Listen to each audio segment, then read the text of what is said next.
Good evening traders, good evening investors. Siyad Ilikkal എല്ലാ ദിവസവും വൈകിട്ട് 7 മണിക്കുള്ള മാർക്കറ്റ് ന്യൂസിലേക്ക് കടക്കാം. അങ്ങനെ മാർക്കറ്റ് ഇന്നും പോസിറ്റീവായ നിലയിൽ നിലകൊണ്ടു. RBI ഇന്ത്യൻ ബാങ്കിങ് സെക്ടറിലേക്ക് ഫണ്ട് ഇഞ്ചക്ഷൻ നടത്തുന്നു എന്നുള്ള ഒരു വാർത്തയാണ് ഇന്ന് മാർക്കറ്റിന് ഗുണകരമായത്. $10 ബില്യൺ വർത്ത് വരുന്ന ബോണ്ട് ബൈ സെൽ സ്വാപ്പ് സിസ്റ്റത്തിലൂടെയും 1 lakh crores ഡയറക്റ്റ് ഫണ്ട് ഇഞ്ചക്ഷനിലൂടെയും ബാങ്കിങ് മേഖലയിലേക്ക് ബോറോയിങ്സ് എല്ലാം തന്നെ ലളിതമാക്കും, കൂടുതൽ ഫണ്ട് ഇഞ്ചക്ട് ചെയ്യുമെന്നുള്ള ന്യൂസാണ് ഇന്ന് മാർക്കറ്റിന് ഗുണം ചെയ്തത്. നിഫ്റ്റി 22,500 എന്ന് പറയുന്ന മേജർ സോൺ കടന്നു. 22,000 എന്ന ആ ഒരു ഏരിയ സസ്റ്റെയിൻ ചെയ്തു.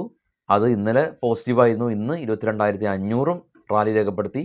610 പോയിൻ്റാണ് സെൻസെക്സ് മൂവ് ചെയ്തിട്ടുള്ളത്. അപ്പോൾ ഇന്ന് ശുഭകരമായ രീതിയിൽ നമുക്ക് 2 ദിവസം തുടർച്ചയായിട്ട് നിഫ്റ്റി പോസിറ്റീവിൽ ക്ലോസ് ചെയ്തു. ക്രൂഡ് ഓയിലിൻ്റെ വില താഴ്ന്നതുകൊണ്ട് ക്രൂഡ് മാർക്കറ്റിംഗ് കമ്പനീസ് ആയിട്ടുള്ള കോൾ ഇന്ത്യ, BPCL, NTPC തുടങ്ങിയ സ്റ്റോക്കുകൾ ഇന്നും നേട്ടം കൈവരിച്ചു. ബ്രിട്ടാനിയ FMCGയിൽ നിന്ന് ബ്രിട്ടാനിയ മാത്രമാണ് ഒരു നെഗറ്റീവ് സെൻറ്റിമെൻറ്റ്സ് ഉണ്ടായിരുന്നത്. ബ്രിട്ടാനിയയുടെ എല്ലാം തന്നെ CEO റിസൈൻ ചെയ്യുന്നു എന്നുള്ളൊരു ന്യൂസ് ഉണ്ടായിരുന്നു. മെറ്റൽ സ്റ്റോക്കുകളും ഇന്ന് പോസിറ്റീവിൽ ക്ലോസ് ചെയ്യാൻ സാധിച്ചു. ടാറ്റ സ്റ്റീൽ ഹിൻഡൽകോ തുടങ്ങിയ മറ്റ് സ്റ്റീൽ സെക്ടറിലുള്ള സ്റ്റോക്കുകൾക്കും ഇന്ന് നേട്ടം കൈവരിക്കാനായിട്ട് പറ്റിയിട്ടുണ്ട്. ഒരു പ്രധാനപ്പെട്ട ഒരു അപ്ഡേറ്റ് ക്രിസലിൻ്റെ ഭാഗത്ത് നിന്നുണ്ട്.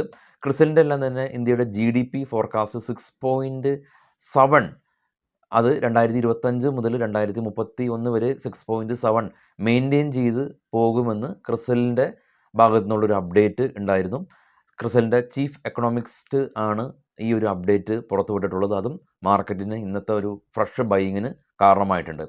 എന്നാലും ഈ ഒരു ഫോർകാസ്റ്റ് നിലവിലുള്ള US ട്രേഡ് താരിഫ് ഹൈക്കുകളിൽ വ്യത്യാസപ്പെട്ടേക്കാമെന്നുള്ള ഒരു ആഡോണും കൂടി ചെയ്തിട്ടുണ്ട്. അതായത് ഇനി വളരെ ക്രൂഷ്യലായ രീതിയിൽ ട്രംപിൻ്റെ എല്ലാം തന്നെ നിലപാടുകൾ ഈ ഒരു വാല്യൂസിലെല്ലാം തന്നെ മാറ്റങ്ങൾ ഉണ്ടായേക്കാം.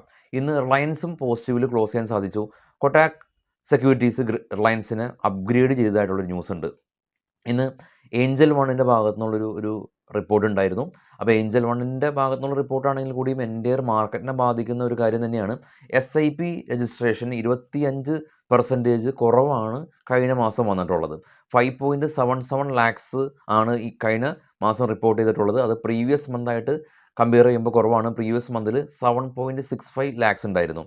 അപ്പോൾ അത് ഏകദേശം ഒരു 25% ഒരു കുറവ് പുതിയ SIP രജിസ്ട്രേഷനിൽ ഈ ഏഞ്ചൽ വണ്ണിന് മാത്രം വന്നിട്ടുണ്ട്. അപ്പോൾ മൊത്തത്തിൽ SIP രജിസ്ട്രേഷൻ മാർക്കറ്റ് ഇത്തരത്തിൽ ഇടിയുന്ന ഒരു സാഹചര്യത്തിൽ കുറവുണ്ടായിട്ടുണ്ട് എന്നുള്ളത് കൂടി നമ്മൾ കണക്കാക്കേണ്ടതാണ്. പക്ഷേ മാർക്കറ്റ് ഗെയിൻ ചെയ്യുമ്പോൾ സ്വാഭാവികമായ രീതിയിൽ എല്ലാ ന്യൂസിലും ചാനലുകളിലും എല്ലാം തന്നെ മാർക്കറ്റ് ഉയർന്നതിൻ്റെ വാർത്തകളെല്ലാം തന്നെ വരുമ്പോൾ പുതിയ നിക്ഷേപകർ അത് ആകർഷിക്കും. നിലവിലെ സാഹചര്യത്തിൽ എവിടെയും മാർക്കറ്റിനെ സംബന്ധിച്ച് നെഗറ്റീവായിട്ടുള്ള കാര്യങ്ങൾ മാത്രമാണ് ഡിസ്കസ് ചെയ്യുന്നത്. അതുകൊണ്ട് പുതിയ നിക്ഷേപകരെ സംബന്ധിച്ച് മാർക്കറ്റ് അത്ര വലിയ തോതിൽ ആളുകൾ ശ്രദ്ധ ആകർഷിക്കുന്നില്ല.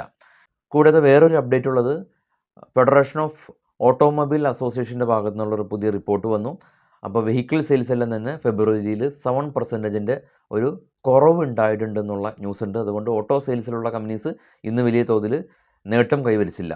ക്രൂഡിൻ്റെ പ്രൈസ് കുറഞ്ഞതുകൊണ്ട് ക്രൂഡ് റോ മെറ്റീരിയലായിട്ടുള്ള പെയിൻറ്റിങ് കമ്പനീസിൽ നിന്ന് നേട്ടം കൈവരിക്കാനായിട്ട് പറ്റി. എസ്പെഷ്യലി ഏഷ്യൻ പെയിൻറ്റ് എല്ലാം തന്നെ ഇന്ന് നിഫ്റ്റി 50യിൽ ടോപ്പ് ഗെയിനറായിട്ടുള്ള ആയതിൻ്റെ പ്രധാന കാരണം ക്രൂഡ് പ്രൈസിലുണ്ടായിട്ടുള്ള ഒരു കുറവാണ്. അപ്പോൾ ക്രൂഡ് പ്രൈസിനെ പറ്റി പറയുമ്പോൾ നെക്സ്റ്റ് വീക്ക് നമ്മൾ ക്രൂഡിൽ ഉള്ള ഓപ്ഷനെ സംബന്ധിച്ചുള്ളൊരു പുതിയ കോഴ്സൊക്കെ ലോഞ്ച് ചെയ്യുന്നുണ്ട്. നെക്സ്റ്റ് വീക്ക് അതായിട്ട് ബന്ധപ്പെട്ടുള്ള എക്സ്ക്ലൂസീവ് വീഡിയോ ആയിട്ടൊക്കെ എത്താം.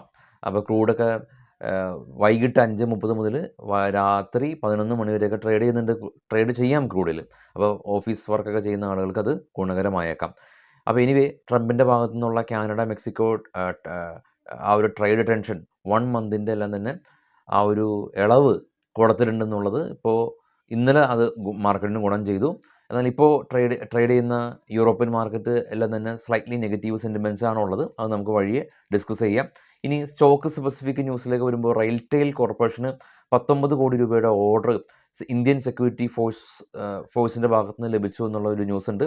അതുപോലെ തന്നെ ഈ ഹോസ്പിറ്റാലിറ്റി രംഗത്തുള്ള സംഹി ഹോട്ടൽ അവർ 5,600 റൂമുകൾ ആഡ് ഓൺ ചെയ്യാനായിട്ട് കമ്പനി തീരുമാനിച്ചിട്ടുണ്ട്. അത് കമ്പനിയുടെ 16 മുതൽ 17% വരെയുള്ള റവന്യൂ ഗ്രോത്തിന് കാരണമാകും. അടുത്ത 2-3 വർഷത്തിനുള്ളിലാണ് ഇവരുടെ ഹോട്ടൽസിൻ്റെ എല്ലാം തന്നെ എണ്ണം കമ്പനി വർദ്ധിപ്പിക്കുന്നത്.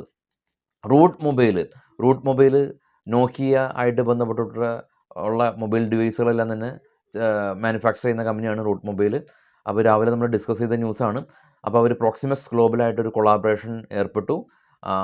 അവർക്ക് വേണ്ടിയിട്ട് മൊബൈൽ ഡിവൈസുകളെല്ലാം തന്നെ ചെയ്യാനായിട്ട് റൂട്ട് മൊബൈൽ ധാരണയായി. ഇന്ന് ഏകദേശം 12% ഒരു റാലി ചെയ്തതായിട്ടുള്ളൊരു ന്യൂസ് ഉണ്ട്.